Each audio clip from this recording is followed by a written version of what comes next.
भगवान की छठी है तो दही बड़ा तो बनना जरूरी है। तो मैंने एक छिलके वाली दाल फुला रखी है। छिलके वाली क्या, मैं यही दाल मेरे पास रहती है ना, मैं घर पे दाल तैयार करती हूँ, तो इसी से मुझे अभी से धुलना है, साफ करूंगी और फिर मैं दही बड़े बनाऊंगी। भैया बना रहा है अपने लिए मैगी, तो शायद मुझे भी दे दे थोड़ी सी खाने के लिए, है दे दो। बिना मेरे इंतजाम की इनकी मैगी नहीं बनने वाली, लेकिन अब भाई कहते ना कि हम बहुत अच्छी बनाते हैं तो बनाने दो। फिर एकदम साफ हो गई ना, बिल्कुल साफ हो गई। तो अब मैं इसे पीस लूंगी तो फटाफट दही बड़े बन जाएंगे। क्या हुआ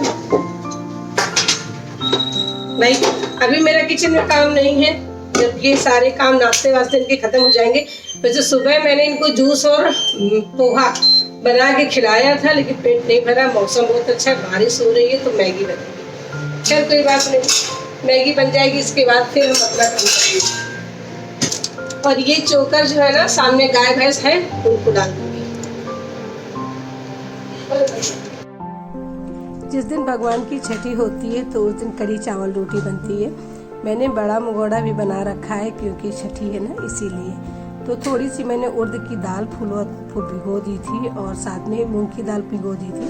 तो कुछ मुगौड़े बना लूंगी और थोड़े से बड़े बना लूंगी। मैं किचन में थोड़ा काम कर रही थी तो बेटी मेरी फ्री थी, तो उसने ठाकुर जी का श्रृंगार कर दिया और तैयार होके बैठ गए मेरे भगवान। क्योंकि बच्चे बहुत काम करते हैं, पता नहीं चलता है, लेकिन उनकी जो चीज़ें होती है ना, बहुत अच्छी होती है, बहुत अच्छे से वो सारी चीज़ें डेकोरेट कर देते हैं। तो इस तरीके से आज का जो ये ठाकुर जी का सिंहासन, उनके वस्त्र और जो उनकी डेकोरेशन है, वो मेरी बेटी ने कर दिए। तो मेरा बहुत सारा काम हल्का हो गया। और आप लोग दर्शन कीजिए मेरे ठाकुर जी के। ये मेरे गिरिराज महाराज हैं और आप देख सकते हैं इनकी नाक, आँख और ठोड़ी एकदम आकृति इनकी उभर के आई है। मुझे लगता है जब मैं इनको लेके आई थी पहली बार, करीबन 10-12 साल पहले मेरे गुरु महाराज ने मुझे दिए थे, तब इनमें ये आकृति नहीं निकली थी। लेकिन अचानक एक दिन एहसास हुआ कि नहीं, ठाकुर जी की आकृति निकल आई है। तो आप लोग दर्शन कीजिए। और कुछ ये भोग प्रसाद है जो आज बना है छठी के उपलक्ष्य में, भगवान का भोग, तो ये तैयार हो गया और मैंने उनका ये भोग लगा भी दिया।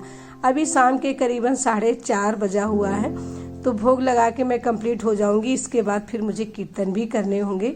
तो मैंने बनाया कढ़ी चावल, बड़ा मुगौरा, फुलौरी और साथ में कुछ ड्राई फ्रूट्स हैं। खीर भी मैंने बना के रखी है।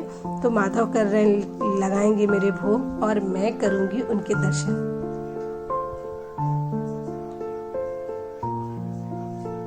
तो आज की जो छठी है वो मैंने कुछ इस तरीके से बनाई। खाना बन के तैयार हो गया है और शाम के लिए मैं फ्री हो गई, क्योंकि खाना भी मैंने दोपहर में ही बनाया।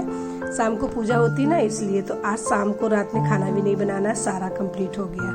तो अब मैं तैयार होके आ गई। मैंने पहना ये लहंगा, कैसी लग रही हूँ? अच्छी लग रही ना? बहुत ही खूबसूरत ये लहंगा, इसे मैंने अपने हाथ से बना के तैयार किया है। और जब भी कोई त्योहार होता है या जन्माष्टमी हुई, इस तरीके के जब पर्व होते हैं, तो मैं इसको पहन लेती हूँ और मुझे इसे पहनने में बहुत अच्छा लगता है। तो चलो फटाफट लगा लेते हैं ठाकुर जी का भोग।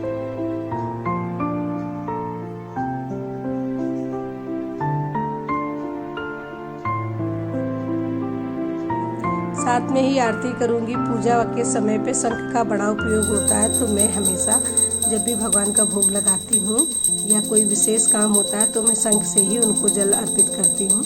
तो ये हो गई मेरी आरती और अब हम करेंगे थोड़ी देर कीर्तन।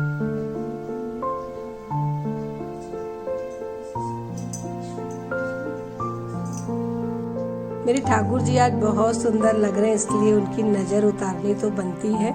मेरे यहाँ पे कोई है नहीं, बेटा बेटी मैं हूँ। तो बेटा अपनी क्लास में है और बेटी मेरे पास ही बैठी हुई है, तो वो मंजीरे की सेवा कर रही है और मैं ढोलक बजा के थोड़े बहुत जो भी मुझे आता है वो मैं कीर्तन करती हूँ। सो गाइस, आज का जो ब्लॉग था यहीं तक था और मिलती हूँ मैं आपसे अपने अगले वीडियोस में, क्योंकि अब तो त्योहार ही त्योहार है, डेली कुछ ना कुछ होता ही रहता है। तो मैं बहुत ही सिंपल साधारण से अपनी जिंदगी जीती हूँ और बहुत ही साधारण तरीके से अपने त्योहार फेस्टिवल एंजॉय करती हूँ।